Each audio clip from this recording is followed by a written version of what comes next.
But moving on to the assassination of a CEO who ran a health insurance company in America. And the disturbing and brazen attack in New York City was caught on camera, and the murderer is now on the run.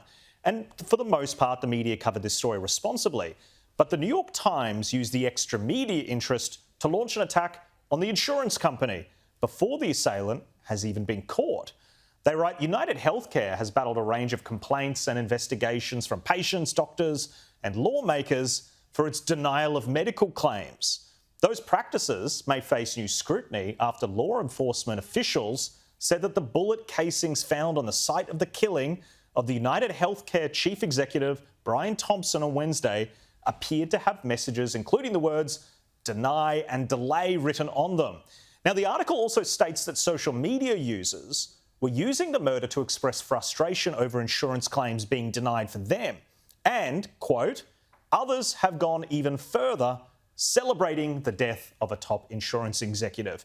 Now, there was no suggestion in that article that these celebrations were wrong, but one journalist refused to dance around the issue and instead blatantly advocated for the death of insurance executives. Former Washington Post reporter Taylor Lorenz, who rose to infamy over her bizarre reporting during the pandemic, wrote this: why we want insurance executives dead.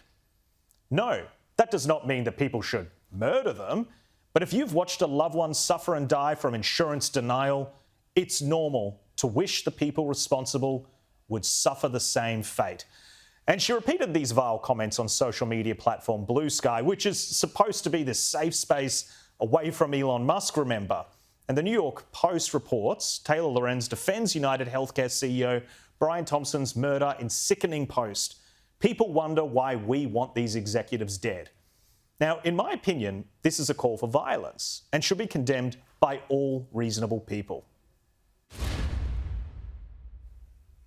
Kel, it's a fine line between doing some of this more investigative journalism and then at least putting forward the appearance that there was some sort of justification. Now, honestly, this Taylor Lorenz person, indefensible, a maniac. The New York Times story's a little bit more grey because there are issues in the American healthcare system. Whoa. But the timing of that article, I thought if you're a family member, if you're looking at that, is that really the time to have that conversation? The New York Times strayed very close, I think, to the boundary of what you do not say. This was murder.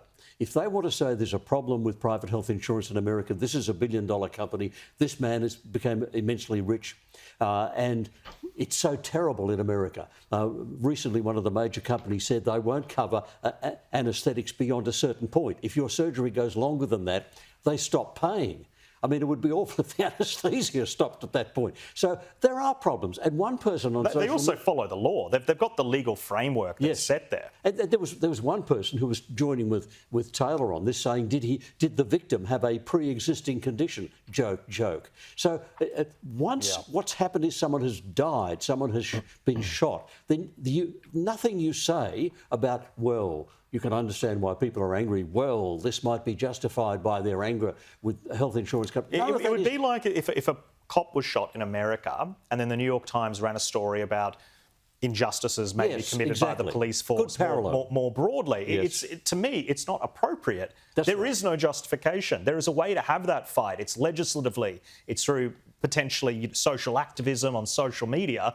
It's not justifying the murder. Away from an event like this, a dramatic event, then you make the case there's a problem with health insurance companies. Otherwise, it does look as though you're saying, well, brought it on himself. You know, they behave like this, they're going to get shot. Yeah, and they've got no problems editorialising on every other issue, but there wasn't a line in there saying, you know, reprehensibly, some people said. They didn't characterise in the way that they do other things, which is what jumped out at me. Oliver, let's bring you in. What do you think of this whole mess?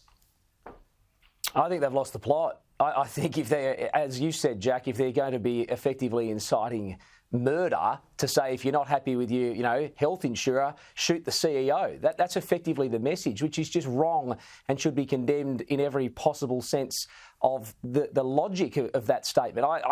I can't believe that's what would be reported in the Times.